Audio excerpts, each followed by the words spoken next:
This area here was a brickworks. You often get brickworks in the same place as coal mines because coal appears in ground where you've got clay, and the clay is the clay that they need for brickworks. It is said that the pollution in this area was so dreadful that the farmer in the farm up the road couldn't grow anything. You can see just a little bit further round, you can see the last bit of the railway lines. That's all that's left, and that was the last of this big railway system, and those railway lines went along the wagonway there. You can see the wagonway signs, and this transported the coal along the wagonway and then gradually down to the River Tyne. In the early 20th century there was a tremendous demand for high quality coal, and this pit did produce good quality coal. So the Hebburn and Wallsend Coal Company, or it might have been the Wallsend and Hebburn, I can't remember, decided to sink a second shaft on this field here. I find it impossible to imagine what this must have looked like, and I've seen the photographs of all the buildings, all the administrative buildings. Obviously there was a wheel here. It was covered in buildings, and look at it now, there's just nothing, and it's fantastic. In the distance you can see the pit heap. I don't think you can see it just on the horizon. That's not the original height of the pit heap or the original size. It was a third taller than that, and obviously it didn't have any grass on or flowers or anything else. It was just bare, and that was the spoil heap. A lot of people think that that was the pit. That was the pit itself. It wasn't. The shafts were the pits. That was the spoil heap where all the rubbish was deposited.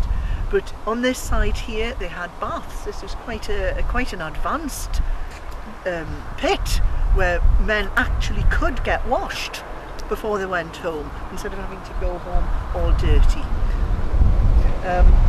There are photographs. If you come to the park you will see photographs of the original buildings. You will see photographs of the baths and how the men actually went to work in those days. It was a horrible way of earning a living, and this was a modern pit.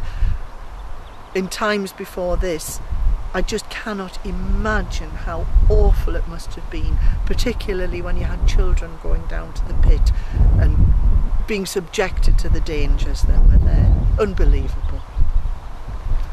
That is part of the Rising Sun pit heap.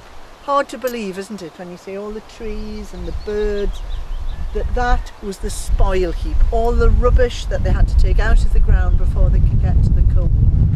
Even the top of the pit heap, where you can see traces of the spoil, it's still covered with gorse and it's still very, very pretty. Behind me was where the third shaft of the Rising Sun Country Park, where the third shaft of the Rising Sun pit was sunk. In 1947 coal was nationalised, and the National Coal Board took over the Rising Sun pit. It then started a tremendous programme of modernisation, and in 1952 it started the modernisation, and in 1957 it sunk the number 3 shaft, which was in this site behind me. Entirely different in design from the traditional shaft where you had the wheel, the old-fashioned wheel. Not quite recognisable as a shaft. Very much wider than the others, much deeper than the others. And until the pit closed in 1969, the number 1 shaft tended to be used mainly for ventilation, and the number 2 shaft was used mainly for men. By the late 1960s, it was claimed that lack of demand and high running costs made this pit unprofitable, and a decision was made to close it. It was closed in 1969, and the last miner to leave was Albert Evans, who left in May of 1969. Here we are at the Rising Sun Farm. The farmhouse is the oldest man-made structure on the park.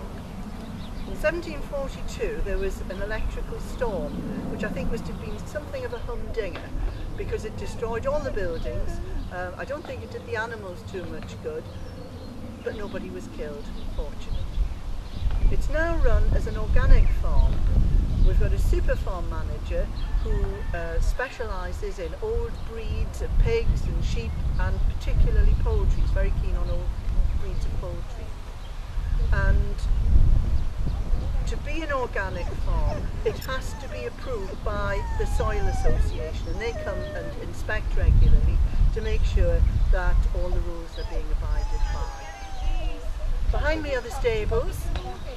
We have about 35 horses here. Sorry, he was joining in. We've got about 35 horses here, and they are fed organic fodder, and wherever possible we use organic bedding as well, so that when the stables are cleaned out, this material can go onto the muck heap and then rot down and be used in the fields. Something I think which is very important at the farm is that it's a centre for adults with learning disabilities, and they work in the polytunnels. They grow fruit, they grow vegetables, they grow a lot of salad produce. It's all organic, and it is for sale to the public. It's a super facility because I believe that these people have the dignity of a job. They go out every day, they're mixing with other people, and they thoroughly enjoy themselves. I think it's an excellent project. So when you've finished walking around the countryside park and you've enjoyed it, you come to the restaurant and you have a cup of tea and you have one of their delicious stickies, worth waiting for. If you start off from the countryside centre, you'll find there are 3 leaflets, all produced by the Friends of the Rising Sun Country Park. One about the history, one about the organic farm, and one about the wildlife. They all have maps in them, so you can find your way around, and it's got places of interest pointed out, and it's got a lot of they've all each got a lot of information in them. As you walk around the park, you'll find a series of boards, information boards, which will also tell you about the park. So as you sit in the restaurant, even this isn't quite what it seems, because this was an isolation hospital, and it's now used as an education centre, as a conference centre, and as a fabulous restaurant. I do hope you'll come to the park, and I hope you will learn to love it as much as I do.